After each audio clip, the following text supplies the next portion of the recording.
Awesome. Restream is live. Sending data to YouTube.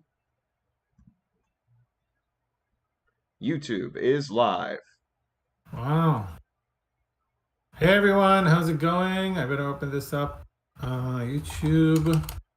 On YouTube. I hope, I don't know how many people are already with us, but we'll be starting in a few minutes. We're just finishing up some setup and waiting for everyone to join us. Let us see how everything is going. Let's see. How is everyone today? Let's see how everyone is doing today. We got Jason Richardson. We got apologize. We've got a couple of names here that are going to be a little Hello. hard for me to pronounce during the stream. Waddle Squad I can pronounce, as well as the United Cult of the Fish Crab. Hey, Woohoo! I'm part of the Cult of Crabs, baby. Old Bay for life. Uh, You are a part of it. I saw it on your on your hey, Facebook. listen. I grew up in Maryland. I like crabs. What is going on? Nice. Okay, so let's see who's joining us. The stream is on.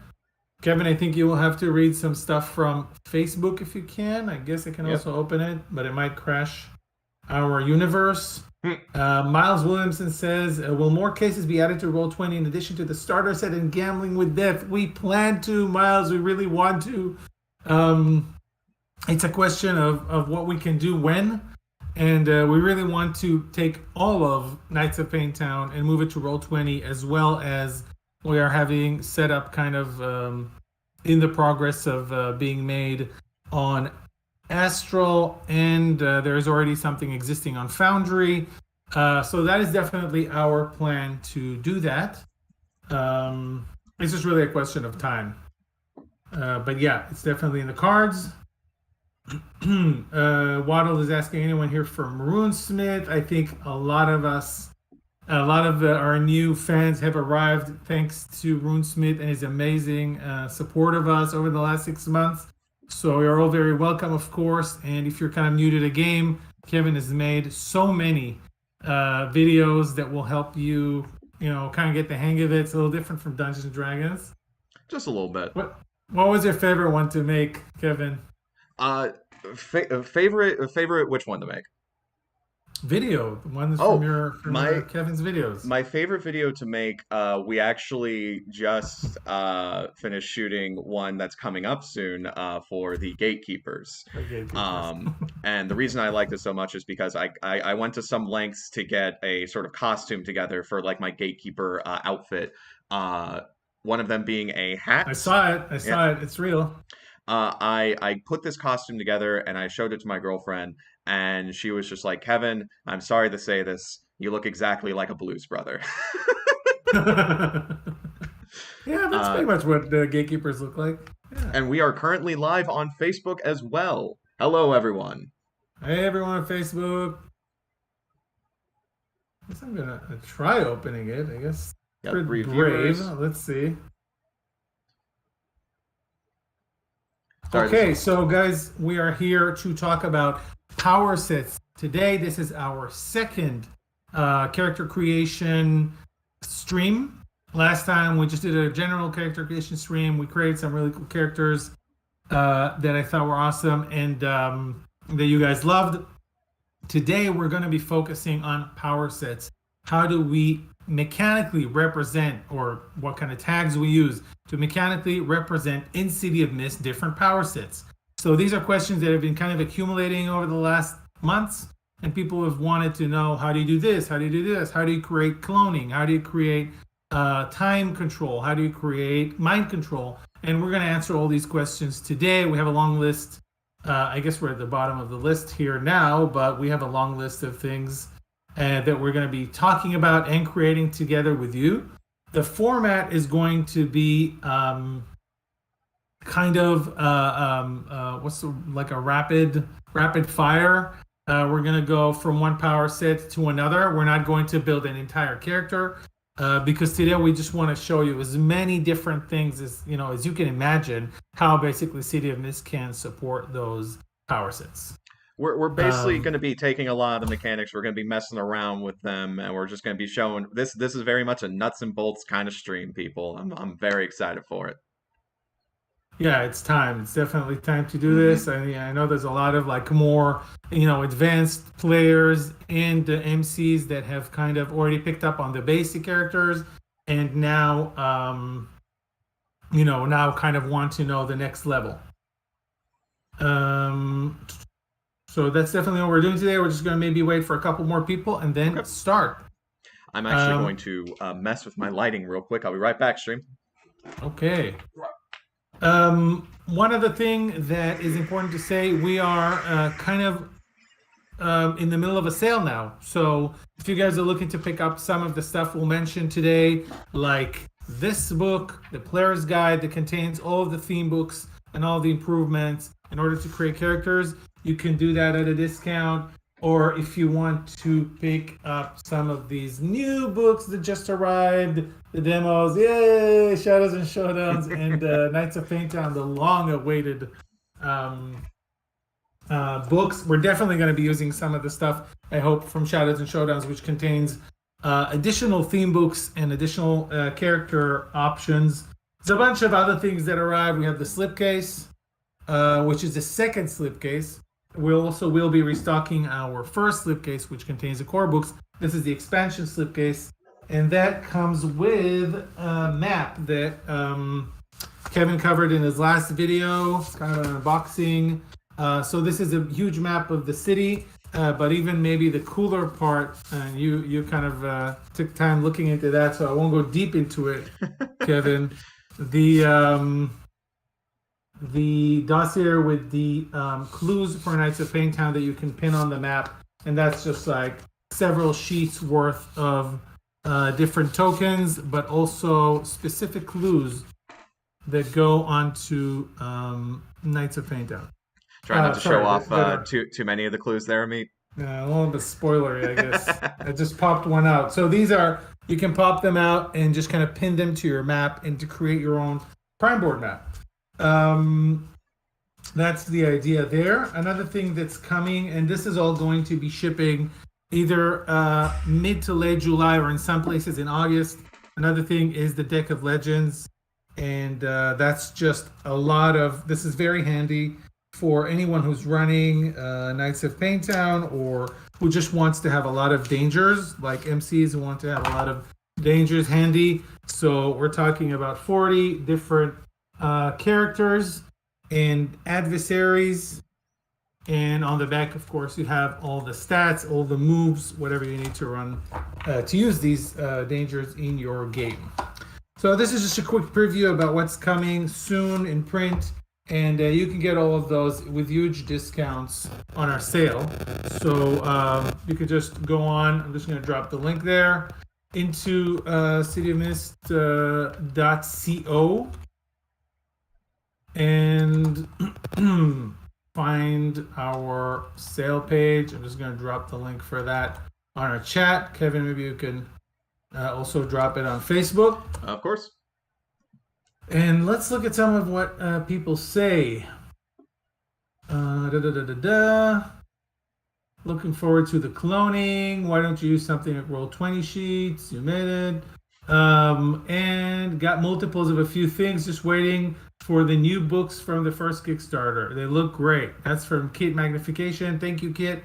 And you guys can all pick that up if you wish to, or pre-order it. The other thing I want to share here is our, if you guys want to get a better look at the, what we're going to do today at the Powerset document, you can just go here and you'll have it open. You can see exactly what we're doing there. If for some reason the quality of your video isn't coming in well enough, and that's that. Okay, I think we're all ready to start. And I'm ready to go. anything else, Kevin? What do you think? Do I have to cover anything else before we start? No, I think just the next thing we need to cover is what power set we're going into first. Yeah, so we have a long list of things that you kind of suggested, and we're going to start with power stealing slash adapting, the ability to change your powers into any kind of power that you are attacked with. This is one of the best examples is the Sentinels from the X-Men comic books and movies and TV show. So yeah, we're gonna start with power stealing slash adapting. We can also say this is a doppelganger thing. There's a lot of options here, and we're gonna start with that. Obviously, the theme type for this, the base theme type, is adaptation. Don't we all agree? I mean, we have that's the first theme book that you get in the player's guide. And that can just kind of walk you through what Mythos power allows you to respond differently to every situation. The first thing I'm going to say is literally the beauty of the system is that you can just say, what is the power set that you want? And usually the first question is just the power set as a whole. So steal others' powers. Simple as that.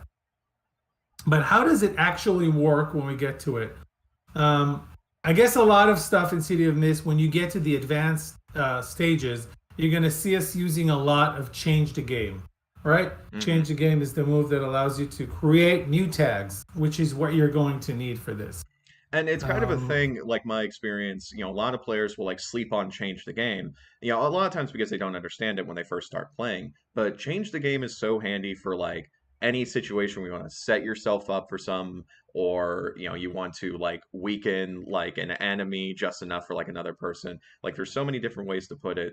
I was reading, let's see, she's not on my wall right now, but the Revenant Rift, postmortem. Yeah, postmortem. One of her like default moves was like setting up for a sniper shot, like literally getting on top of a building and setting up her aim, and that's changed the game because that's literally like setting yourself up to take someone out.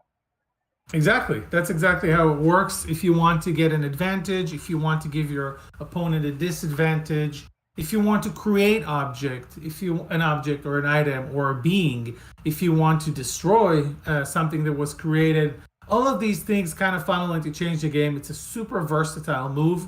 And you really, if you want to kind of take your game to the next level, you really want to know it well. And it's not that complicated. I mean, the options are pretty much create a tag, create a status, remove a tag, remove a status. That's pretty much what you get to do with it.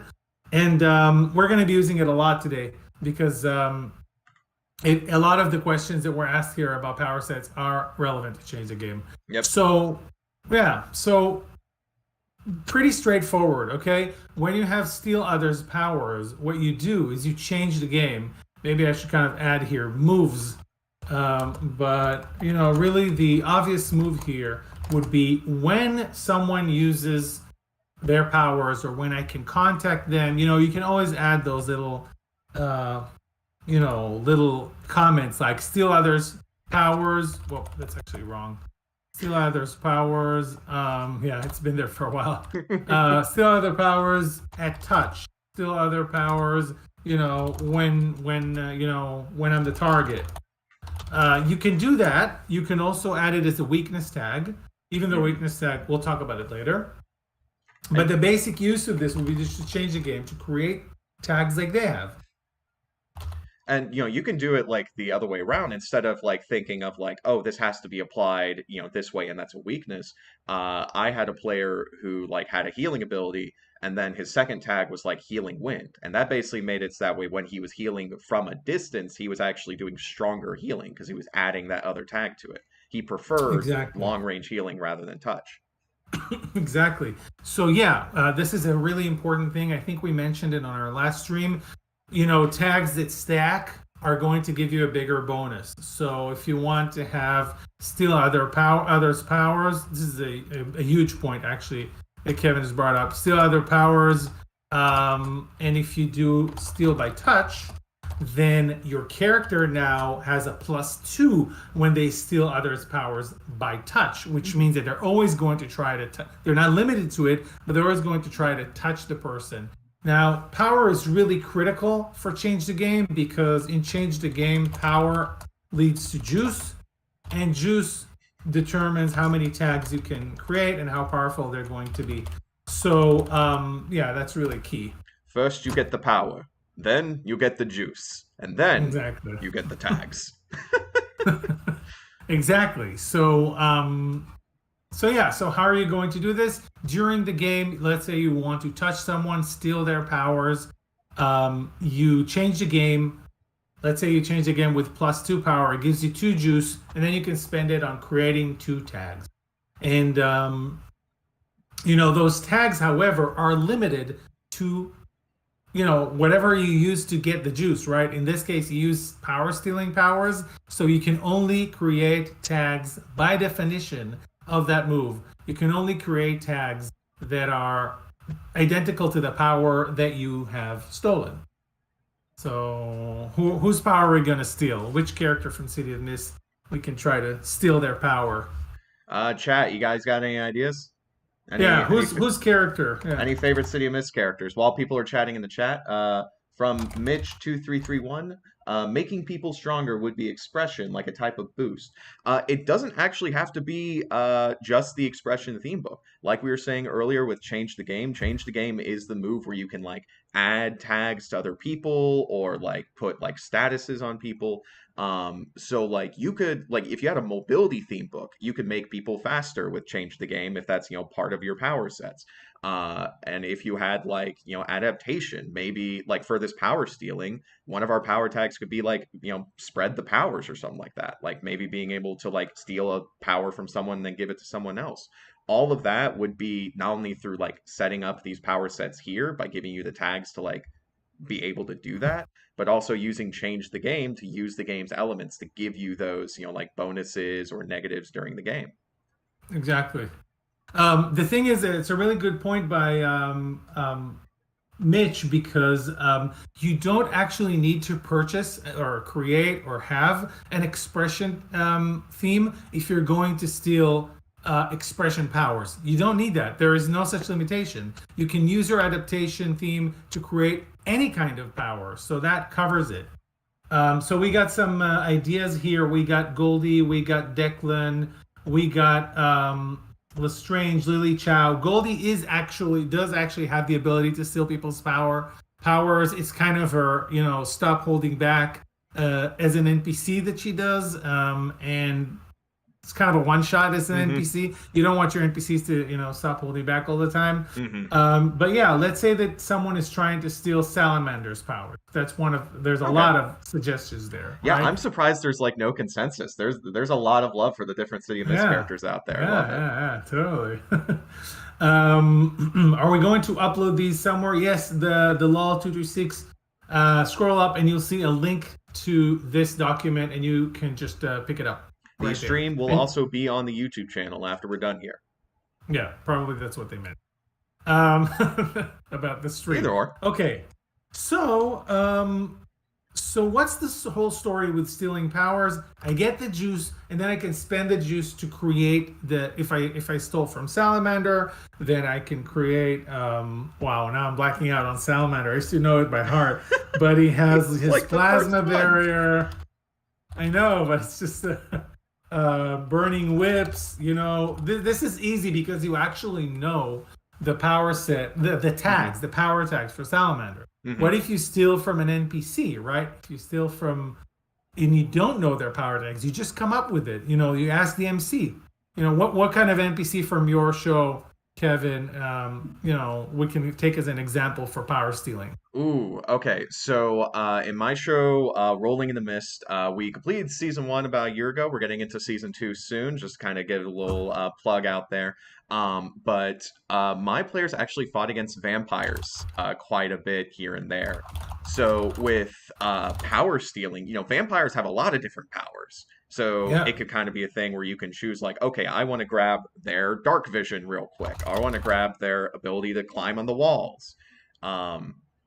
And these are great tags. Unique Kobe in the chat. What if the weakness is that you get the weakness of the powers you take? You could set that as a weakness tag for this.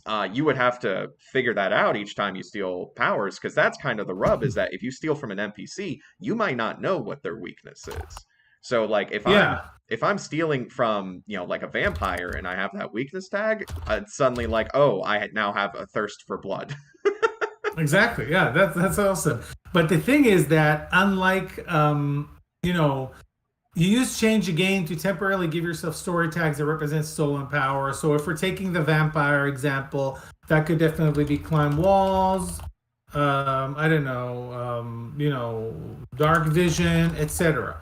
We could totally, but we don't give ourselves weakness tags. So what we can just create a weakness tag here that's kind of covers all bases by just saying you're gonna get a weakness of the power you stole. So and then the MC can invoke that whenever they say actually it's broad daylight and you're gonna start burning. So they invoke that and they can invoke it to weaken your move, or if you're using the optional rule of weaknesses as flaws, they can invoke it and just deal damage, right? Because they can invoke it in order to make a hard move. So they can just like whoop, boom, I'm invoking your weakness of the power you stole. You just became a vampire in broad daylight. Good luck to you, and just deal damage. So I do have to say, as a struggling MC, if you're gonna go with like this power set where there's gonna be a lot of improv all the time, talk to your MC. Give them a heads up. Just be like, hey, you're gonna be cool. Like, I know you're gonna be messing around with me with like getting all of these weaknesses all the time. Just are we good? Yeah, totally. I'm cool with that, but there's some MCs who have trouble improvising on the fly like that, and they need to get better. Yeah, it's an acquired skill. It's Give them a heads up. Be nice to your MC. They're your entertainer in a way, and your friend, I bet. Okay, let's take a look at a couple of once it loads. Maybe there is a really good adaptation theme improvement. Okay, so first of all, dynamite for change the game is really cool because you can make things permanent. You can create a huge area. Mostly, some people have asked us about, giving yourself permanent tags, like stealing powers forever. That's definitely something you're going to have to do with change the game. And I think you can only have one permanent tag, but that's also up to your MC. Tapping to the source lets you just kind of like, boom, whip 2 juice automatically without even rolling for it. There's a bunch of things you might want to use here. I have just the thing, if you kind of kept records of different powers that you've had in the past, maybe that could be applicable to that. But yeah, I think this power set is pretty covered. Anyone questions about power stealing or adapting? Oh, and while Amit was talking about theme improvements, that's another thing to keep in mind when building your character. Look ahead. Look at like what are some of the upgrades that are available, especially the theme improvements, because those can get like specific. And like think like, okay, I want to make this kind of character. I can make this character perfectly with this theme improvement. So you're like, okay, next level up. Boom, my build is like, let's go. Yeah. And you can definitely also look very much ahead to the veteran improvements that you can totally, upgrade your character with. The veteran improvements in Shadows and Showdowns, once again, going to put the book on camera here real quick. The veteran improvements are very awesome, but my favorite one of all time is literally just you level up. You put 7 advancements into a bunch of different themes. Just spread the advancement all around. If you just need to get a bunch of tags or theme improvements, there's a veteran improvement for that. Okay. So, with that said, exactly. Do we have any questions on Facebook that we have to address? Anybody got questions about power stealing or adapting? Facebook comments have been pretty quiet. People are just kind of vibing, following along. Cool. Okay, so adapting, by the way, is the same story. If you have a situation, you're just going to have something like adapt my powers to the situation, and then really you can only create powers that are applicable to your situation, which is obviously always useful. And this is maybe a good time to talk about broad tags. This is like a super broad tag. Technically, if you used it straight up, you would get a +1 for every roll that you ever do. So that's not what you do. I don't know if you guys know it. One of the rules, a way to make a very broad tag into just a broad tag, is to require your players to change the game and create story tags for the specific abilities that they want to adapt to or steal. And that requirement increases the chances that they fail because there could be, it just makes things more interesting, which, makes that tag not unbearable +1 for everything, but +1 for everything with a risk. It could fail, it could backfire, it could not succeed. There's an element to it. So we're going to be coming back to that aspect of a very broad tag more. Okay. What So do we what's next got? up? Just finished. What's that? What's next up?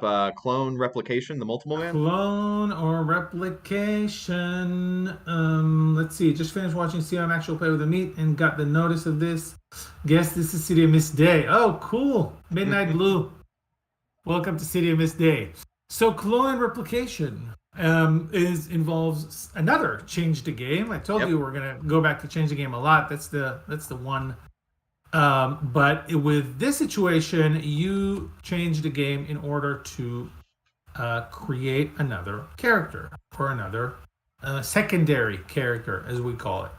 So the City of Mist player guide has some. Hello, this guy has some. Has a section about secondary characters. What are secondary characters? Anything basically that can act on its own within the story, but is actually under the control of you as a player. So let's say that I have a drone, a clone, a robot, a zombie, an ally that is actually I want to control, I want to decide what they're doing. That's a secondary character. A familiar, all of these things are secondary characters. How do we use secondary characters? We just simply, you actually make a move as the player using the tags of the secondary character. So let's say that I'm creating a clone. I'm going to do, if I really want to limit the players with what these clones can do and how powerful they are, then I'm going to tell them use the change the game to create a clone with specific story tags. So you actually clone your own story tags into your clone, and then they become a secondary character, and they can go running around and doing things. So clone my own, or clone myself. My favorite company is myself. Me, myself, exactly. and I. Yeah. Me, and me too. Oh, that took it darker. You know the reference? Agent Smith from The Matrix. Exactly. Yep. Me too. So so I clone myself, I change the game, I have some juice, and then I start creating a clone. The first tag is always just what am I creating? Okay. So if I would create a fire elemental, I would start by saying fire elemental. Oh, you're putting that in the weakness tags. Oops, sorry. This should be a story tag. That could be a weakness tag if you don't keep it under control. Weakness to fire elementals. Yeah, that's. I'm pretty susceptible to fire elementals myself. Okay, so if you're doing fire elemental and then you're gonna add stuff, features. This is just plain summoning. Fire elemental. You're gonna add fire blast. You're gonna add fiery.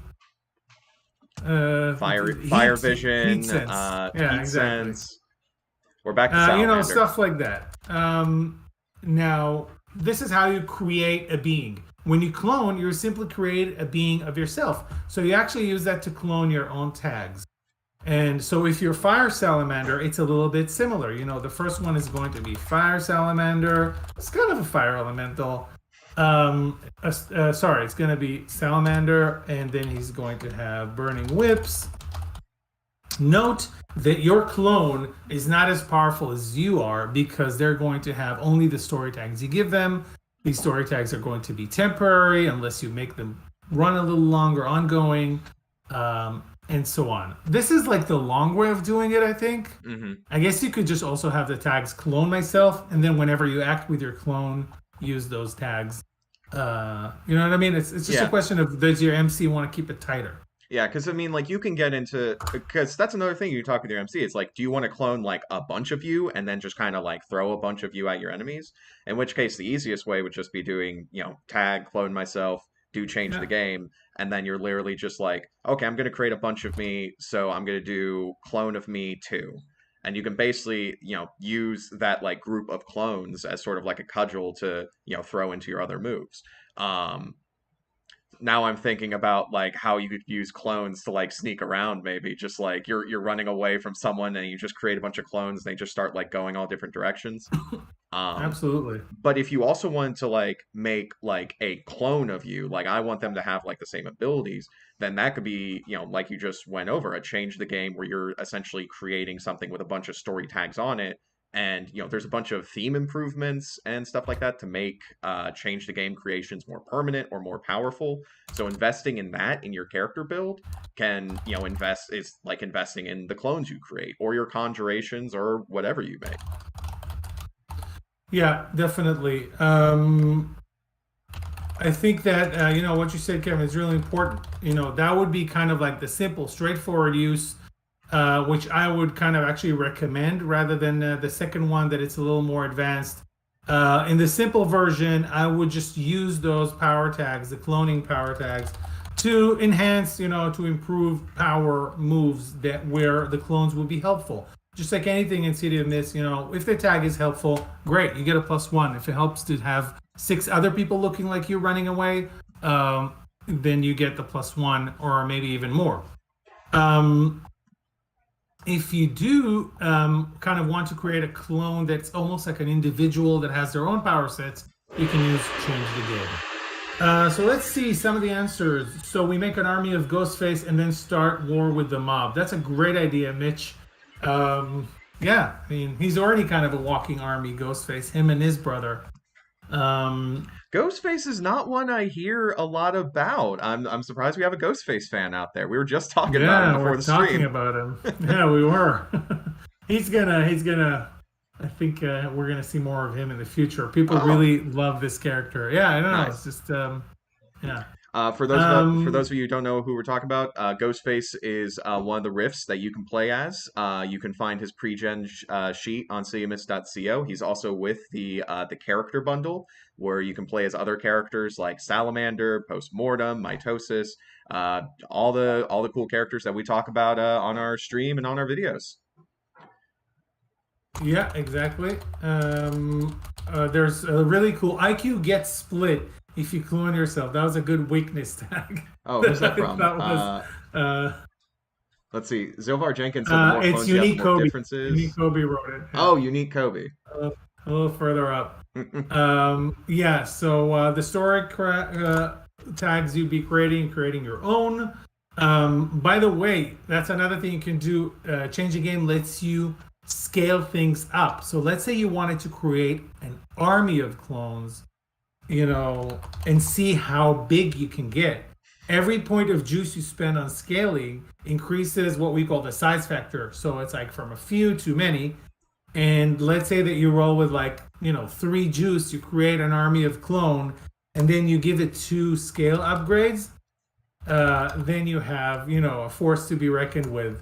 You have hundreds of clones to run around and fight whoever. So if anyone was thinking of a more classic superhero situation where you literally fight with an unlimited number of clones, you can also use the change the game scale upgrades to achieve that. Mm-hmm. And also, there's always stop holding back. If you ever just want to throw like a World War Z like tidal wave of bodies at someone, stop holding back, and suddenly, boom, there's 1,000 clones all at once. Yeah. So Waddle Squad says temporarily sacrifice a part of yourself. Okay, what else have we got? Weakness. The more clones you have, the more differences and deformities they have. That's a great weakness one. We can just copy and paste that. And I'd love to see a rift with Moon Rabbit. We have a couple of questions here. Age of Smith versus Neon. Okay, Unicobe is asking question. Do you start with 3 power tags? You have only been putting 2. Yeah, we're not really going to finish it. We're just going to give examples. But you do start with 3 or 4. If you use the option to, in one of your themes, you can start with 4 if you take another weakness tag on, which you always should do because the weakness tags are also good. Okay, we have moved to time manipulation. Time travel, time manipulation, we've seen those a lot. We've seen them on like, other streams being requested. Which is funny because we have a time travel character, right? Flicker. We do. Yeah, we do. Flicker definitely has the power to do that. Yeah, I kind of want to say, like right off the bat, time travel is something if you thought power stealing was something you had to give your MC a heads up about. Time travel is really something you want to Yeah. give the MC. Having said that, if you have a skilled MC, time travel is totally something you can do. I have done it in games. It's awesome, it's fun, and you can kind of limit it to something playable rather than just rewriting the whole story. Of course, you as players need to kind of, already be in that disposition of, I'm not here to just blast the story with my powers. I'm also a part of the story creation team here, and I'm not gonna tear whatever the MC made to pieces. So I'm gonna play along. I'm gonna limit myself and so on. Yeah, if you're gonna play a character with time travel, I think you need to sign a document that states like, I will not erase 3 sessions worth of work. Exactly. Unless it's going to everybody agrees and it's going to be the most badass things that ever happened. Yeah. Like if it's like the end of the session, it's like, all right, I'm gonna make all this not happen. And everyone at the table is just like, wow, this is a very dramatic moment. That's great. If you're the guy at the table where it's like, all right, I'm gonna go back to right before the first session and change this one thing, and so we'll have to replay all this other stuff. I'm kicking you out of the table. Like, yeah, or you just kind of say as the MC, sure, you time travel, you're on your own timeline. Goodbye. Like you're out of the game. We're doing multiverse theory. Your character is Exactly. lost. Any Loki watchers in the audience? No spoilers, but that's kind of the theme. So, I'm sorry. Before we go into this, that's another thing you have to talk with the MC about. What is your time travel system? Are you doing multiverse theory? Is there a primary timeline? Here's another thing. Are the gatekeepers now looking over the timeline? Are they the time cops? Like, it's true. If you're messing with time travel, definitely talk with your MC. That said, exactly. Like, so Meet, how would we put this into the game? Yeah, the thing is that we can do it. I wouldn't like shy away from it. I think it's a lot of fun. So there's 2 things you want to do. First of all, stop holding back. Like if you're really going to reverse time and undo a lot of what's happening, travel back, to the future. Well, traveling back is one thing. So I've let people who play Flicker to stop holding back to go back 10 minutes into the past. That's cool because it kind of gives them an advantage, and you literally just let them everybody kind of plays the scene again, but it's a little different because she can intervene. So that's a stop holding back, straightforward. It's a simply narrative thing. You don't do anything in terms of mechanic. You just say, great, you're back in time, and you don't give it too much weight, right? You don't want to let her, like you said, go 3 sessions back. And another thing is like, you could also use the flashback move for this, technically. It's true. Because, City Mists, along with like the voiceover monologue move and the geek out during the credits move, there's also the narrative move flashback where like once per session you can, go back to a moment in your past and talk about stuff. With a time travel character, that could be like, hey, for this flashback, I'm going to be there real quick. Exactly. Yeah. So, these are the 2 things that are kind of go-to. Flashback. The other thing that people kind of fall a lot of the times, they try to like really get them to go back in time or control time, where really a lot of those time manipulation things are actually they're actually kind of similar to other moves that you do. So for example, let's say you want to put someone into a time loop. The actual effect of it is that they're restrained. So this is kind of a stop holding hate with all you've got, or change the game to give them a status that makes them restrained. That's the end of the story. You don't have to get into, just because the flavor of the power is different doesn't mean the mechanics have to be different. Just go for the simplest solution. Change the game, change the game is very versatile. If you go back in time like 3 seconds to get an advantage over your opponent because you know how they're going to attack you, and that's change the game. Great. Take a status. Already know it's coming 3. Right? That's a great status Or if you're to just wanting to like boost your. advance time forward to like make yourself faster, that's like a mobility theme. You want to create a bunch of yourself, that's a conjuration theme. Like you want like a few, if you want to like look into the future, that's divination. Like time travel, a lot of people get stuck on it because time travel can be broad, but that's kind of what the theme books are for. It's sort of like channeling that into like, okay, how do you manifest it? And of course, Absolutely. I've talked to at least one player about this when I was playing City of Mist in like game shops. There was one person who wanted to play a rift of Doctor Who, and they were like, "So so I could have like the TARDIS?" I'm like, "Yeah, that's a relic theme book."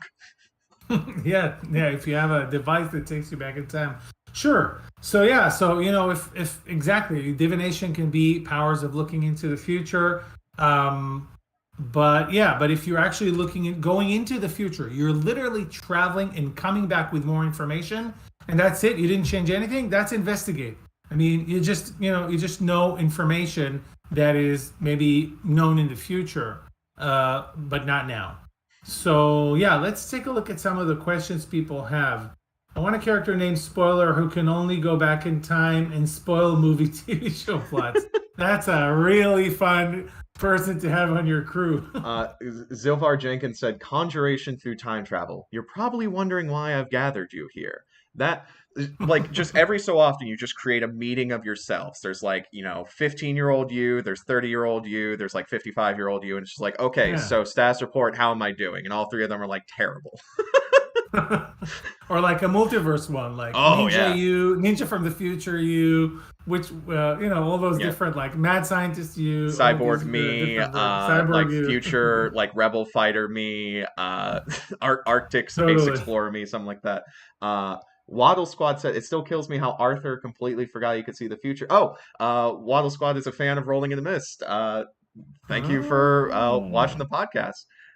Oh, and there was another question in the chat, actually. You don't need to watch season one of Rolling in the Mist again to season two. Season two will be new characters, new plot, new crew theme, same city, and some old characters will be appearing. But I recommend you listen to season one, but you don't have to watch season two when it comes out. Sorry, another plug there, Meat. cool. No, Uh, no, that's not. Okay, let's do a couple more. I mean, DeLong John Silver says Mythos of Crunch Time. ooh. Anything that makes you act faster. Again, change the game, give yourself a speed. You actually don't even have to give yourself a speed status. You can just give yourself tags. But things, look into the future is one of that we talked about. Literally time travel. Put someone in a loop, in a time loop. But yeah, you can just give yourself tags that say that you are super fast because you're a crunch time. Okay, let's take a look at mind control. So mind controlling came up a lot, but mind controlling music specifically came up a lot. Apparently, there's a lot of people who want to play the Pied Piper. Um, Yeah, so so I'd yeah, love yeah, to see how definitely. we get into mind control tags here, mate. Yeah, so mind control is really it's really based on something called compelling statuses. A compelling status is just based on the idea that if you have a tag, it's true, and if you have a status, it's even truer. Like the stronger it is, the more true it is. So if you have a status, mind controlled one, it means that you are compelled to do what the mind controller tells you, but it only has, it's only going to give you a -1 or a Hmm. -1. It's going to impede your actions at that level. Yeah. At 3, it's starting to get more serious. It's 4, you find it really hard to do anything but what the mind controller tells you. At 5, like everything in City of Mist, you're out for a count. You do everything they tell you. Hmm. And at 6, it's permanent. You're brainwashed. You're gone. Like you're not there anymore. They're permanently in control of you. And what So and what this does yeah, is that, it's not only like, if someone throws mind controlled one at you, like you're not just handing your character sheet over to the MC after one roll, because you can still resist that. We've all seen the moment in like TV shows where it's like someone's mind controlled and everyone's else like, fight it, and they're like, I can't fight. And that would essentially be order six like, to six. Anyone? yeah. Like if Or one of you got mind controlled one and you wanted to do something that was against like the person trying to mind control you, then you're just rolling at a -1 because of that status. Similarly, you got mind controlled six, you're rolling at a -3 if you try to go against the mind control. exactly. So that's how we do it. The compelling moves. That means that you're going to need a status giving move to do this, which are hit with all you got, go toe to toe, change the game if you're trying to affect an area. Change the game is weaker. I remind everyone to give mind control X. So change the game is weaker. The status that you give is only single use with it. So you only want to use that if you're trying to create like an area effect or something permanent. Or You're gonna go with hit with all you've got, which means that the best thing for mind control is expression. That is the theme book that is best for this. The tags are going to obviously be things like mind control, and then what kind of conditions help you. So stronger against simple-minded people, you know, stronger against the opposites. You know, I don't want to say opposite sex, but stronger against people who are attracted to you, against people who are attracted to you. You know, stuff like that. So this is for more of a temptress or temptation power, tempter, whatever. Yeah. So You could also or put music. yeah, you could also put mind control under a, like a subversion theme if you're mostly like going to be using it to like, lie to people. Like you're not really, for like creating a bunch of thralls, but more of just like quickly mind controlling someone into believing a lie. And then conjuration, going back to like, let's say you do, I want to have like a harp that when I play it, rats just show up. That could be a conjuration theme book. But Yeah, that's that's really important. You yeah, have to look at the effect, not at the, if you're mind controlling, but you're actually mind controlling creatures to bring them over, you're a summoner, yeah. right? It's not about the mind control. You can have another, next to that expression, you can have a conjuration as a control, as a kind of a summoner aspect to it. Yeah. We should probably go into and take a look at expression and I just want to show you how you use expression, not for laser beams, but for this. It's funny you say that. I always refer to the expression theme book as the laser beam theme book. Like it's No, isn't it? It's a laser straightforward, beam. just like you want to shoot frost or laser beams at someone, expression. There you Yeah, go. elemental powers, totally. So, what is the most common way you use the world to affect the world? Mind control. What's useful? Reverse effect can you exert? Maybe you can free people from mind control.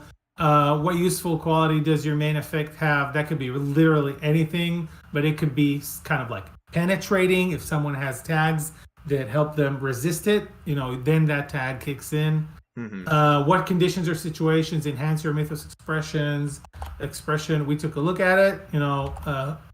If someone can hear me better, then I can do it. If I'm one-on-one, maybe I have more powerful. If I'm kind of like the devil, but when other people show up, maybe I'm not as strong. Against what targets are your expression powers more effective? For example, if someone finds you attractive, what special variants or specific uses of your mythos main form? Okay, so this is like a specific type. There's mind control, but then there is, command them to fall asleep. That's a specific command that you can kind of fine tune it, and so on. So you get the picture. I mean, you just go to those questions, and they literally build out your mind control feed. Yeah. What kind of questions do we have? Looking at the Tag, chat. stop hitting yourself. Oh, I love that. I love the tag stop hitting yourself. Vitor said the mythos of the puppeteer creating strings from your fingers and then controlling people that are in contact with that said strings. That's horrifying. That's absolutely horrifying, and I love Wait, it. I missed that part. I have to read it again. Oh yeah, strings from your fingers to control people. Oh yeah, that's horror. Ooh, That's horror grade weakness stuff. tag. I know you're in there somewhere. That's a very dramatic weakness tag. Ooh. And Wait, what does that mean? How do you read it? Well, How like are the you weakness reading it? tag, I know you're in there somewhere. I would say that is like, if a player has that, then whenever they control someone, there is that narrative moment where someone who knows them can be like, break out of it. Or if it's like, let's say you're fighting like a mob boss and he sends his goons, and then you mind control his goons. then I'm going to activate that weakness tag for when the mob boss is like, hey, get back to your senses, take them out. Like Right. So people, yeah. So if someone told me I have the weakness tag, you're in there somewhere, then it's like, okay, any situation where someone is trying to break them out of the mind control, I'm going to give you like a -1 on that. Got it. Oh, I see it. I get the scene now in my head. I know you're in there somewhere. Get, and kind of slap them, get them back to their senses. Yeah, well, that's awesome. I really like my controlling power sets. You definitely need to, go status on it and try to tack a compelling status on your target, big or small. Sound died. Never mind. Still hearing it. Nope. Great. Yeah. Okay. Kevin Bork made my heart stop there for a moment. Yeah, technical but we issues. are good. Love them. Power based on duality, like one is light and one is dark. Example: Chernobog and Belodog. I think it's Belobog as well, but I might be wrong. Are gods of light and darkness. Yes, and they are the mythos of Ghostface, which was just mentioned recently. Specifically, his mythos is Chernobog, and then he has a conjuration of his Belobog brother that shows up like as a being of light sometimes and kind of balances some of his actions. You can totally check that character out to see how we did it. We did it in separate themes, but you can also do it in the same theme. This is actually quite straightforward. You can say like, light or darkness projection. I would put it in the same tag because it's just like that beam of light or beam of darkness. If your MC wants to be a little more, if light and dark have totally different applications in your campaign because it's a very light and dark and you're kind of playing a character that's covering all bases, then I would do something separate. Light beam projection, darkness, I don't know, dark aura. It's really not a problem to create this duality. You could even have weakness tags that go to one side, and then maybe weakness tag to go to the other side. So for like specific things, like can't use darkness powers in broad daylight, for example, and that just specifically goes to your other tag. And I've had players who, were like messing with like luck-based stuff, and there was one who wanted to do like a Rift of Karma. And he's like, "Yeah, I want to be able to do stuff where I like give good luck to people, but also like I want there to be sort of like a snapback effect."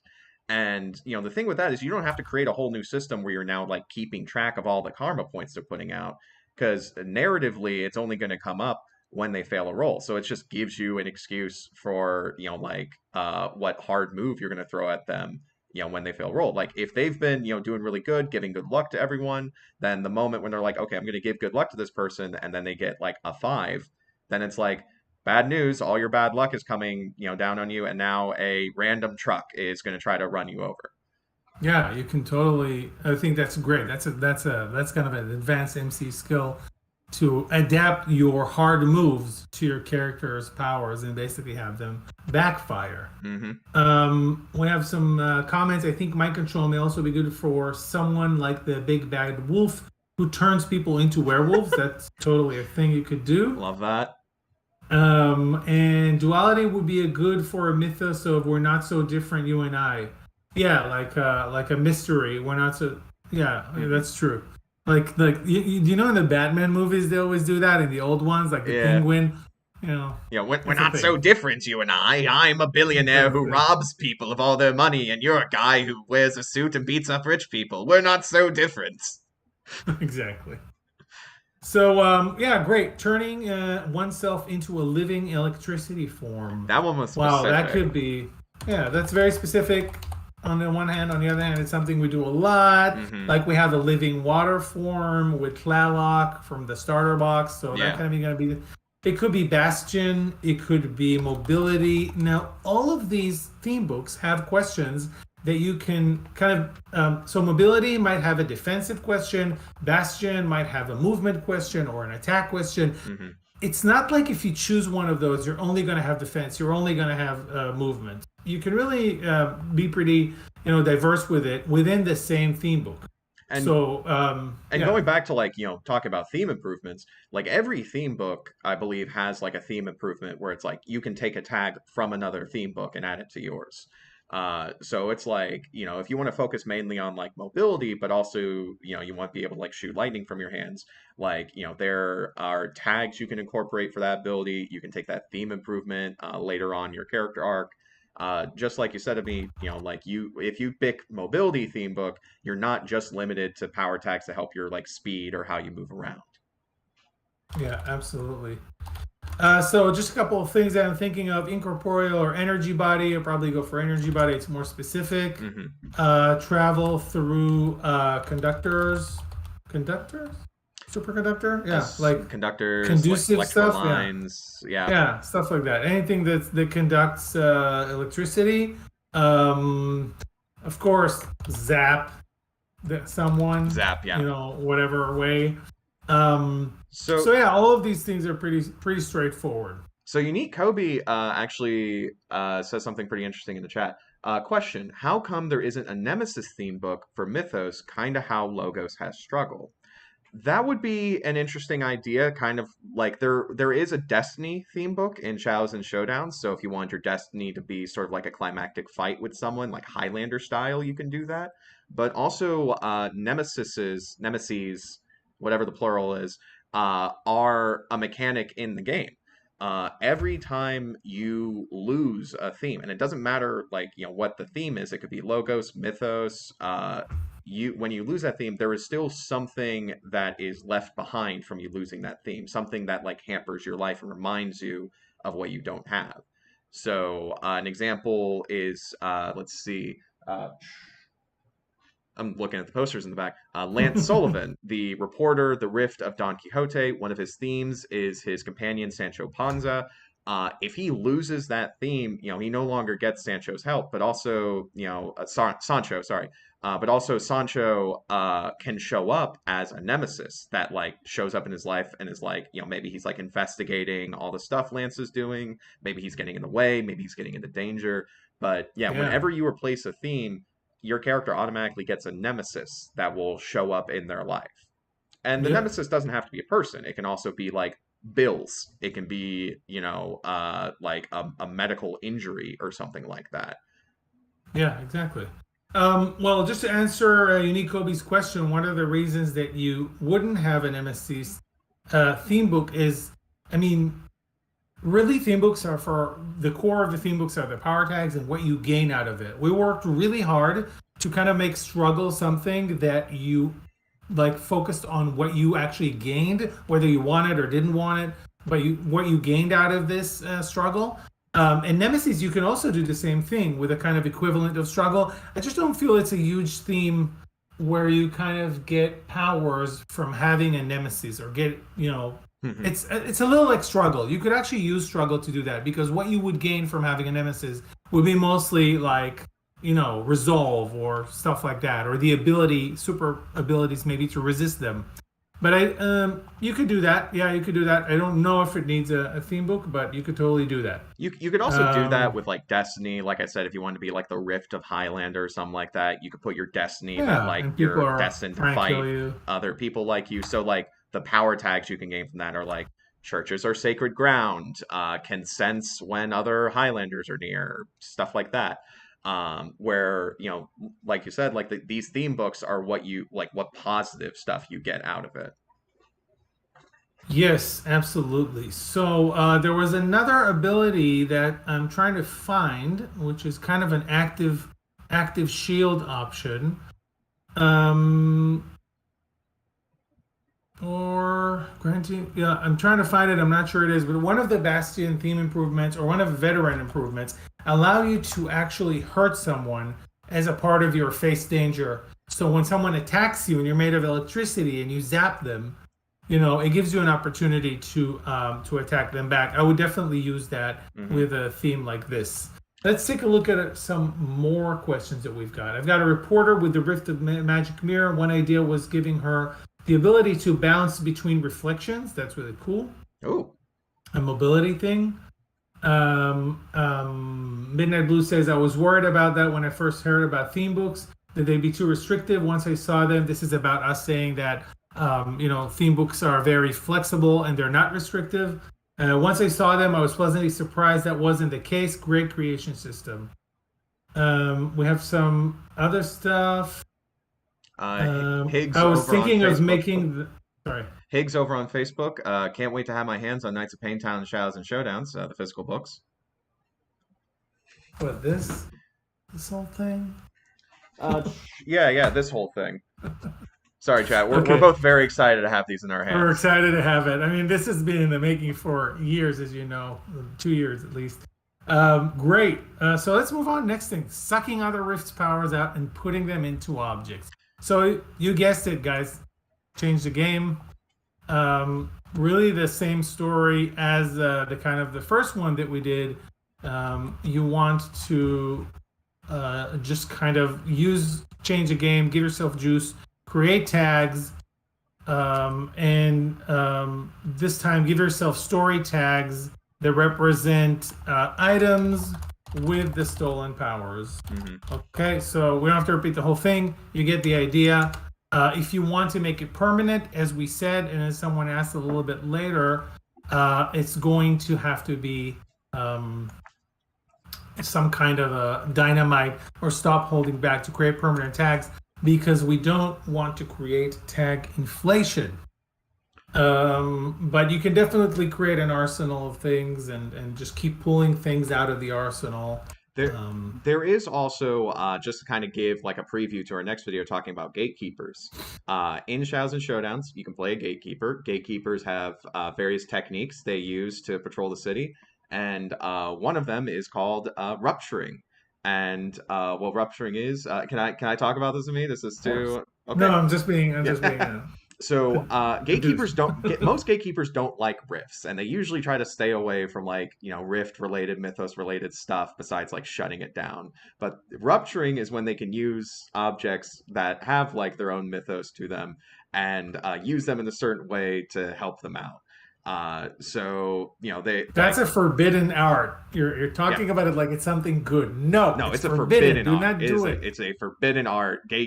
You should not be doing that as a gatekeeper. But also, hey, if you get the job done, you clock in, you get your missions done, as long as you're not, as long as you're keeping it on the down low, as long as HR doesn't have to report anything, yeah, exactly.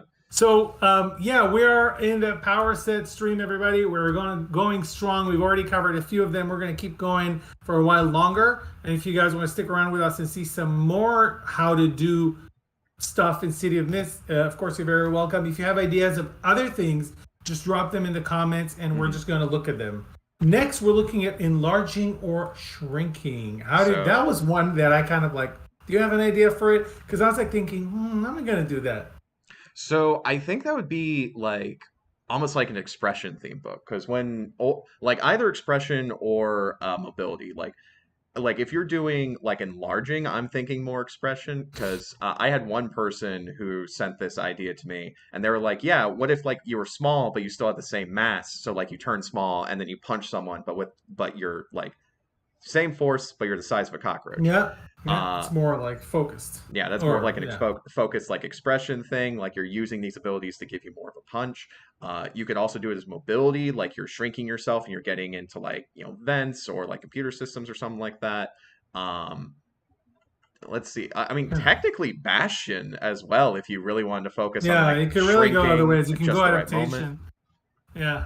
I think the main thing to remember is that the tag system, purely without touching anything else, is very flexible. Mm-hmm. You can just have a tag that says huge. And that's it. And then whenever being huge is helpful, that's going to give you a +1. And you don't have to over-engineer it. You can have a tag that says tiny. And that's it. Whenever being tiny is useful, you're going to get a +1. And then you kind of want to ask yourself, what do I do with my huge? What do I do with my tiny? So if you say, like you said, going into small spaces or through small spaces or through small cracks and things like that, then whenever your character is going to try going into somewhere where a person cannot fit in, for example, a vent or a circuitry or any of the things we do see Ant-Man do on, the Avengers and all that, then you're going to get another +1. So really the question you want to ask yourself is, what do I do with my enlarging or my shrinking? It could be hit someone with the same mass over a small area or whatever. It's starting to look like a physics problem to solve, but just kind of like give that flavor. I'm like a bullet, right? I can injure someone like that depending on how dark your campaign is. Or are you like making other objects big or small? Like, the thing that Ant-Man does where he gets like a little toy truck and then he makes it as big as a regular truck, while also throwing it at someone. Exactly. And what are you doing with this? Or if you're throwing it at someone, you're hitting with all you've got. Eventually, the end goal of this is to give them a status squashed, right? So you're just holding with all you've got. You're hitting with all you've got, and you're using those tags in large other objects or in large objects. So you get the principle here. We got a quick question in the chat. How would you deal with tags that could have helpful and hurtful qualities at the same time? Like huge being beneficial for strength, but bad for maneuvering. Well, sometimes power tags can be detrimental. Let's say you just did a change the game and it's like, all right, I've got a fire shield on me now, and then you need to get through, a paper warehouse or something like that. Like you need to run through Dunder Mifflin real quick.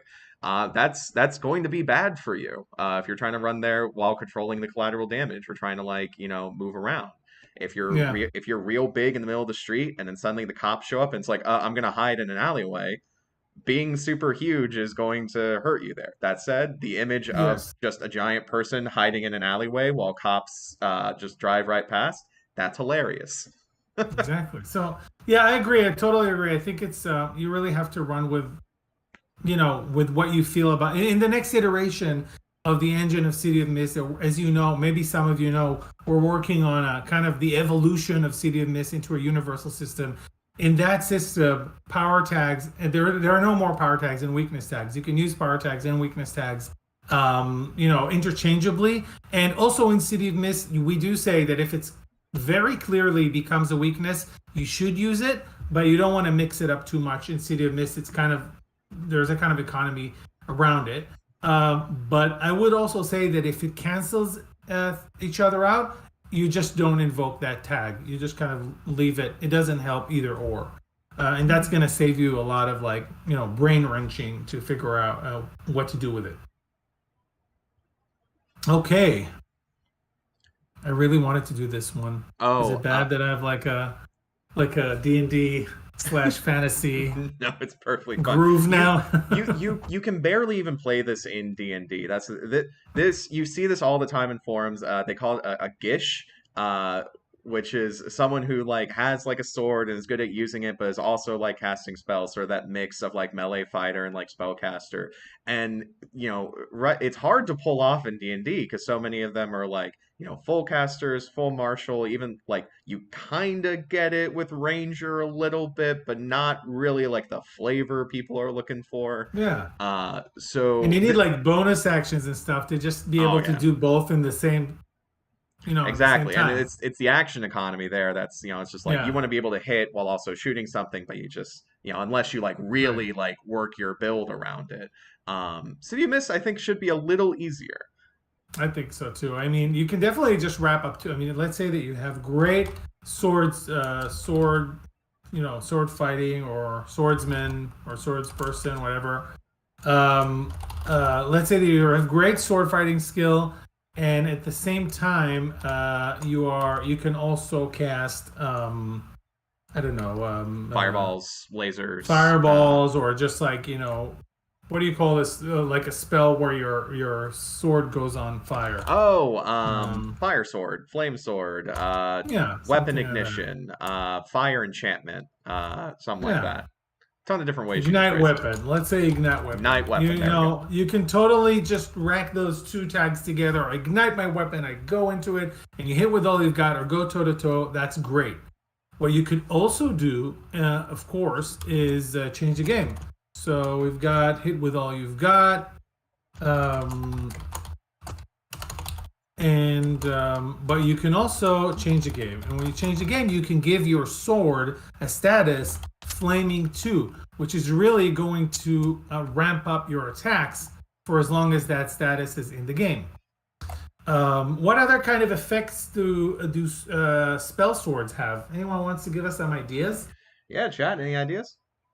Any ideas? What kind of effects you would expect to see for a spell sword? You could have a tag that represents casting more powerful spells when holding your sword. Absolutely. Spells empowered by sword. Done. Instead of 20 pages of mechanics, now we have. And instead of dealing with can this be your spellcasting focus? Does this count as a material component? It's just boom. You have your sword in your hand. Your spells are more powerful. Yeah. We want to focus on the story. Ain't nobody got time for this. So real quick, Igoris Bespalovas. I'm so sorry if I mangled the pronunciation on that. So what is going into paintings, enclave adaptation, or mobility? That'd be mobility if you're trying to do like a blues clues like Blues could do. We can too. If you're moving through paintings, yeah. Mobility. If you're going into a little pocket dimension, enclave. Yeah. So back to spell sword.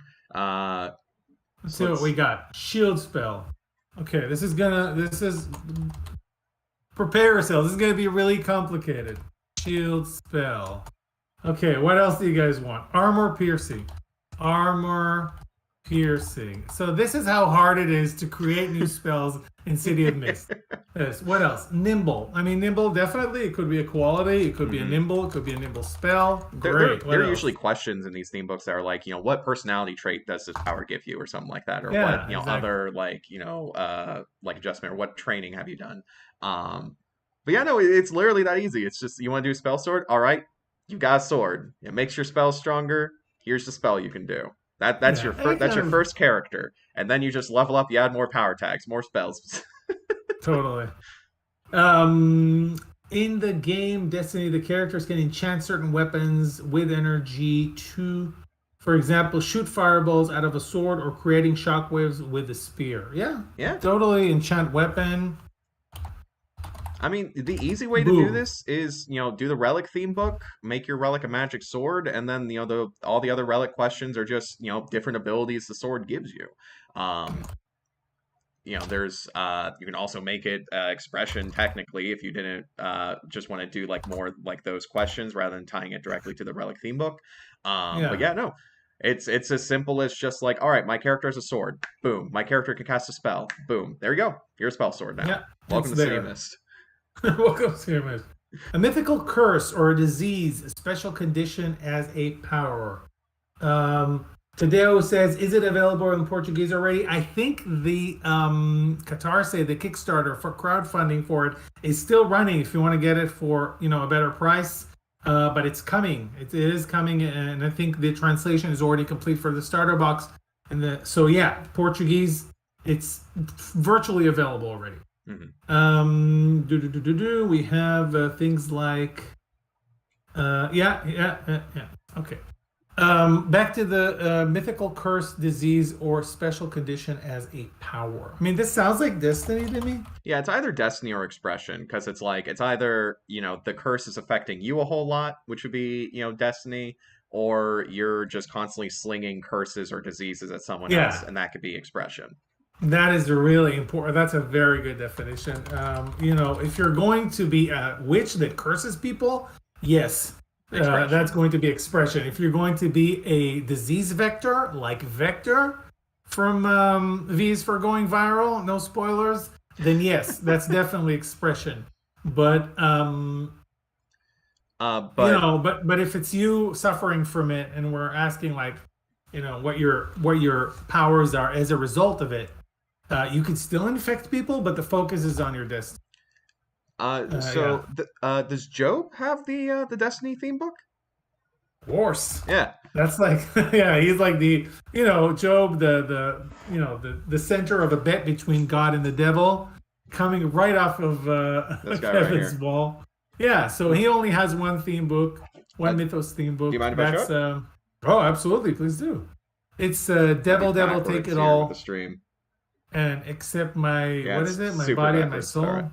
Yeah, it's Yeah. devil take it all. And that is the his theme of basically like the bet between God and the devil over, like his like fate, like would he still be faithful after, all this bad stuff happens to him. That's the original story. Job, the City of Mist character, has had a bunch of bad stuff happen to him, and he has found out that because of this curse, he cannot die. And that is one way you could do a mythical curse or disease or a special condition as a power. It's just, hey, my life sucks and it won't end no matter what you do to me. Exactly. So yeah, you want to focus on what is the kind of the most usable thing that you got out of it. So in Destiny is what is most useful about your Destiny. So if you have a disease that's killing you, what is it giving you? The weakness tag, the fact that I'm like slowly dying, okay, that's one thing. But you want to focus on the useful things for the power tag. So yeah, if your curse is becoming a werewolf, so things like furry hide, claws, that kind of stuff. Maybe even the ability to bite people and turn them into werewolves. Stamina. You just focus on the good thing that you get from your curse or from disease, and the rest of it is narrative or it goes into weakness tag. Mhm. If you wanted to do the other kind of like the expression version of it, like you can curse people like a witch. So something like hex someone. What other things you can do? Different types of specific curses that you Infect want. someone if you're doing like a disease vector kind of thing. Yeah. You could technically do like, if you're taking away someone's luck or something like that. I guess that would just kind of fall under like another specific kind of curse. Yeah, if you want to get specific, it's always good to have like we said last time, it's always good to have your main thing in one tag and then, in a broad tag and then have those specific curses. So paralysis, it could be like Curse of the Stormtrooper where they miss everything, and how do you enact that? Again, our versatile, super useful move, change a game. To tag, actually you don't need to change the game, you can hit with all you've got, but the idea is you're going to use the status giving move to inflict something like cursed 1 or cursed 5, whatever you can do. Can't hit 3 and so on. So that's how you curse other people in the game. What's up next? Dryo says the only mythical curse I can think of is Were-Dragon Curse. Like conflict people, you become a humanoid dragon. Well, I would say that I think also all the other were are considered quite mythological, but yeah, definitely that would be an even more mythological Were-Dragon. I mean, curses are all around mythology. You have like soothsayers who are cursed that like no one will believe their like fortunes. You have like people who are like cursed by fate, like you will die in 7 days or something like that.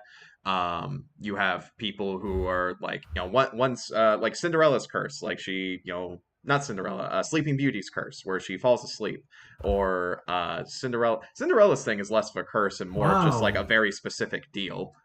Yeah.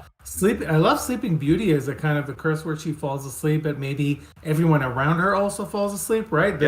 And the Briars, that would be a great character. Oh yeah. Should totally do that. The Briars that grow around the palace, maybe she has some kind of, if not control over it, just the ability to get, have that happen around her. I think that could be really cool. The next one, powers that focus, I guess, on creating other permanent rifts. Okay, so I think creating permanent rifts is definitely a stop holding back thing. You don't just whip out other permanent rifts. Having said that, everything is possible. And if you did want to do that, you would go again down the path of change the game with the dynamite to allow you to create permanent tags. So, yeah.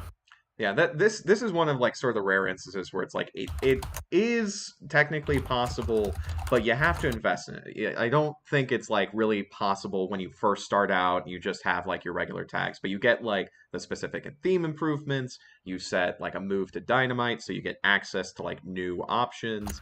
Like it's just like playing Dungeons and Dragons. When you start a level 1 character, you're not going to be able to cast, wish and change all of reality from the get-go. You got to work your way to that. Yeah. So yeah, exactly. And also from a narrative perspective, do you really want, do you want that character in your story Hmm. that is creating new rifts? Are we going to have enough time to give those rifts a kind of enough airtime? Is it going to be Hmm. interesting enough? But it could be. I like the idea of having a person with many different relics. I think that could be cool. Like if you Hmm. had something like it could be an adaptation thing where you reach into your bag and pull out your bag of holding or whatever it is and pull out, the relevant relic. So I got a relic for everything. See, So for every situation. that is an incredibly interesting character concept because like either they have a specific mythos of like a curator or something like that, or they're like not even connected to their own mythos. They just have a bunch of different relics and that's how they're able to see stuff. They're just so connected to it. Or, Yeah. like I said earlier, a gatekeeper who's really good at rupturing and keeps that on the down low. Ouch, that's gonna leave a mark in the Y- mist. Yep. But yeah, I agree. I totally agree. I think really the question is forever brought this point up. This whole permanent thing is how do you want it to be permanent? Do you want it to be permanent in the mechanics or do you want it to be permanent in the narrative? And what do I mean by that? If you actually have a bag of holding with a bunch of, a million different relics or even familiars inside of it, then okay, so theoretically, inside the bag of holding, they're permanent, they exist forever. But every time you try to pull out the right one, you change a game, you get juice, and you buy the tags of that thing specifically. If you fail, or if you don't have enough juice, it's just not going to come out. You know, either you don't find what you were looking for, either something else come out that you didn't want it to, or you pull it out, it's the exact same thing that you've always had, but it's going to have a lot less impact on the story. So you always remember that you guys have that, especially MCs, you guys have that escape route to say it's the exact same thing, it has the same powers and abilities, but they're just not going to be that important in the story and have that much weight in the story. Hmm. And then you can get away without actually needing the dynamite and the permanent. You just whip out a different relic every time, different power set, and that's totally usable with Hmm. change a game. Alrighty. Let's What's up look at a next? couple of guys here. Making other people rifts would be good for the mythos of the moral of the story. Oh, like the merchant who kicks off the story like a Jack and the Beanstalk. Yeah, kind of a merchant type of character. I love that when it's like a minor character from a fairy tale. It's like, oh yeah, this is the guy who Yeah, like gave the beans, and it just kind of makes you think like, where did he get those beans? You know, where's my Disney prequel where we talk about the exactly. merchant who got the giant beans? Exactly. I think these characters are sometimes much more interesting, or you can give them a little bit. Hmm. It's kind of cooler to use those than those main characters of the legend. Hmm. We have UFO abduction, beam me up. I guess it's a kind of a mobility mixed up with um, you know, I guess it's mostly mobility, just to be Yeah. able to beam people up. I mean, there's Um, also a kind of thing where it's like, could you do a relic where you have like a UFO, or I guess that would be like a ride or something like that. I don't know. That'd be interesting. could be a Um, ride. Yeah, or an enclave where it's like, or oh, an you have a enclave. satellite in orbit, and so like one of the power tags you have is like beam me up. You just go Yeah, over to the enclave. yeah, I like that. Let's put that down. So it could be a ride, enclave, mobility. We have another question here that's again around the same thing. I think we've explained it enough. And great. I think that at this point, reality bending, there's a lot we can keep talking about. Hmm. There's a bunch of examples here that people wanted. I really wanted to do the of Dungeons and Dragons wizard. I think that the biggest thing you can do about wizards and Dungeons and Dragons is burn tags when you cast a spell. The mechanics is already there. You cast a spell, you have an automatic success in most cases, unless you're really bleeding out. You have a -4, and burn the tag when you do it. You lose the spell. So this is kind of like you have to take a long rest to restore your spells by doing montage and I love it. recovering all of your burn tags, and you get a +3 automatically. So it always has some kind of power to it, and it doesn't just fizzle out. So use that tag burning mechanic when you try to create your Dungeons and Dragons wizards in the game. And I think that's about it. Does anyone have any questions? Any kind of power set you really have to know before we seal this Yeah, volume of knowledge forever? we're wrapping things up, Um, folks. So anyone else got any questions, any suggestions in the chat? We'll just kind of like talk for the next few minutes. yeah, But yeah, we actually went through a lot of power sets. We went through a lot more I power know. We sets did than a I thought we'd rapid get. fire one. Yeah, That was I pretty like good. this. Yeah. So, any ideas? Uh, I Oh my gosh. Let's see here. Yeah. Link from Legend of Zelda is notorious for his massive stockpile of useful items. I honestly, I'm gonna probably put that as a tag for whatever my next City of Mist character is. Just have a bag of holding. That is that is the most useful item I have ever had in like any role playing game. It is just the all right. We don't have to think about carry weight. We don't have to think about how are No, we just holding have this. Just everything just put in the there. bag. Just put in the bag. And in City of Mist, you don't ever have to track exactly what you have in the bag. So you From just kind Zilvar of whip it Jenkins, out. what power tags would a Mythos of Kevin have, and what weaknesses? Ooh. Um, a lot of Logos tags. Lot of Logos theme books, that's for sure. Not all. Some qualities are legendary. I Yeah, think everybody we agrees on that. probably some project management, some hair care. I'm one of my tags would be really good at Dark Souls, I guess. That's a tag. Oh, That's a tag right Oh, there. and you got to put a theme book for MC skills, of course. Got to put that in there. Training. Yeah, training Routine. MC skills. I don't know. I So guess my weakness tags would be slightly colorblind, and that's one of those lame weakness tags that doesn't one almost of those never affect lame you. weakness tags that like you get from a player who's like, oh yeah, this will never come up, and then they realize But like, you oh, say this in is an how I interview. level up. Like, What is your that's an interview question. What is your weakness tag? oh, I'm slightly Um colorblind. Sorry, colorblind. Okay, we have gravity manipulation. Again, Waddle Squad, definitely go for what does that actually do. So if you want tags that, obviously the first tag could be gravity manipulation. That's a broad tag. It's going to give you +1 for anything you do with gravity. And then you start kind of going into those separate, abilities like, ground someone, pull someone to the ground, basically use the moves to give them a restraint status. You can add flavor in the name of the status, but that's basically what it does.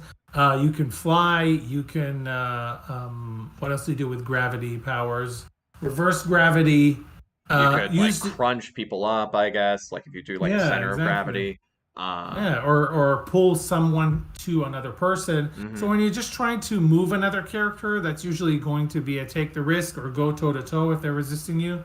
When you're trying to enforce something on them, impose something on them, you're going to do hit with all you've got, give them a gravity, increased gravity or light gravity status, and that's going to affect everything they do on that scene. You can also increase the area with change the game and create an area of lower gravity or higher gravity.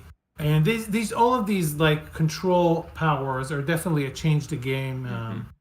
set adaptation expression these things. What else Unique have we got? Unique Kobe asks, how would you make a card where the Rift can make on-the-fly weapons such as bombs, web grenades, acid bomb, Molotov? So Excalibur, one of the pre-gen characters, she is of course the Rift of Excalibur. Her power is that she has a bracelet that can turn to any weapon, and that's literally just one tag. Granted, that's still just going to be +1 to all the rules, but if you wanted to get more specific, you could either do an expression, you could do a conjuration theme book, where if you wanted to get Yes. for example, I would say like you could do a conjuration theme book, and one of your tags could be laser rifle, or one of your tags could be like heat seeking missile or something like that. Or you could go with the other way instead of Mythos, Logos. You have a possessions tag, possessions theme book, and your possessions are those weapons. Um, and one last way, there's a lot of ways you can do this, but change the game. You have a cop character who's, one of their tags is like police armory. That sets up a change the game where it's like right before a case, they're like, hey, I'm going to stop by the armory real quick and see what I can, get. And depending on your role, it's either like you're kicked out of the armory or you pick up, Bulletproof Vest 1 and Shotgun 1, like these temporary story tags. There's a lot of different ways you can just build a character around having a bunch of weapons. Um, Yeah. Yeah, definitely. The changing game is super versatile. You guys mhm. can, you can have your character obtain something that's actually in the world, summon something, pull something out of an arsenal, create, forge. Everything just kind of goes down to change the game, which allows you to add new tags to the story. We got another question here. The Long John Silver asked about the garage. Do we need to adhere to the canon rifts if we set cases in the city? You don't have to. You can actually write. Mhm. It would be. I think people would find it more helpful if they used another a mythos in from the canon stuff, and now you're coming up with another mythos of the same. They'll make adjustments. It's not that bad. If you really have Yeah. a passion about a story that you want to tell with a certain riff, go ahead. If you guys don't know, the garage is opening up early next month, and that is a user, fan created content. It's just like the DMs Guild. You can upload your own stuff there. And sell it, and that's really cool because other than doing that, you can also just go there and find all of these things. Some of them will be free, some of them will be pay what you want, some of them will have a price, and find a lot more City of Mist content ready to go in the garage. hmm What else have we got? And one of the things you can also do, like let's say you're making a case and you have a bunch of your original characters, but you're also like, correct me if I'm wrong. Can you, like, if you write a case, can you have like canon City of Mist characters in your case? Yes, Yeah. absolutely. So one of the things you can do is like, just have a little sidebar saying like, hey, all the characters in this case are, like my original creation, except for these guys. If you want to learn more about them, check them out in this adventure or this book or something like that. Like you can literally just say on the product, like, hey, these guys are, the canon, this is the canon the bull and this is the canon salamander or whatever. Yeah, I mean, if there's any questions, you can go to the content guidelines and to the kind of license agreement. All the details are there, but technically, you can use all that stuff. Okay. I see that Connor has asked one last question, mystical question. Do you think a rift of the Demiurge or the Maya can control the mist? And my answer to this is yes. And if you look at Shadows and Showdowns, you might even see these powers related to the mist, these mythos related to the mist. I'm not sure. There's Can't quite a quite lot. remember all of a sudden. There's quite a lot of misty mysteries in that book. That we can't really share all of them on this stream, unfortunately, as we keep forgetting about them as soon as we try to talk about them. Totally. And the last question, anything you guys can say about the next book? So I'm gonna say, I don't know if you mean about these books. These books are already out for a while in PDF. They're coming um, um, in print next month, and we've covered them extensively in Kevin's videos. You can go and see all the cases kind of described, or a little bit of high level description of the cases in Knights of Paintown, which is upside down, and you can also see a breakdown of what you get with Shadows and Showdowns. If you're asking about the next books, then there's a couple of things. We're actually going to announce a new game that we're working on that is a City of Mist based game, but it's in another setting. That's going to come next week, the announcement.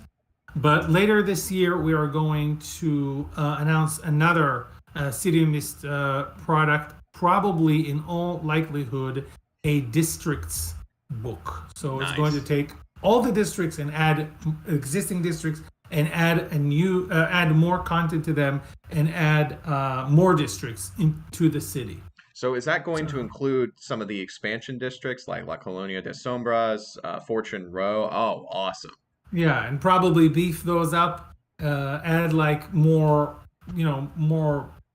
like take it right now and play in it, like content that you could just hit the ground running with, and add it into your setting. And we're also going to probably not probably we're going to definitely add a few more districts to that. Very excited. Awesome, guys. So I think that's it. Kevin, do you have anything to add before we sign off? That's about it. Thank you all for joining us. This was a ton of fun working on all these power sets with you all. I really hope everyone has, learned a few things about like playing the game. Spread the news around. City of Mist is an awesome game. You can do any kind of character you want. If you're playing, Dungeons and Dragons, and your character's like, man, I really wish I could play, a spell sword, but it's so hard to make one in this game. To be like, well, hey, do you want to make one in like 2 minutes? I've got just the game for you. Uh, I think that's pretty much the big thing I just want to say. But yeah, thank you all for joining us. This has been so much fun. And keep an eye out Yeah, because we're definitely going to be releasing more videos and we're definitely going to be doing more streams. absolutely. We're going to plug one more time the sale that's on right now. There are like really crazy summer discounts right now. It's not going to be on forever. Take advantage of that if you want, and we'll see you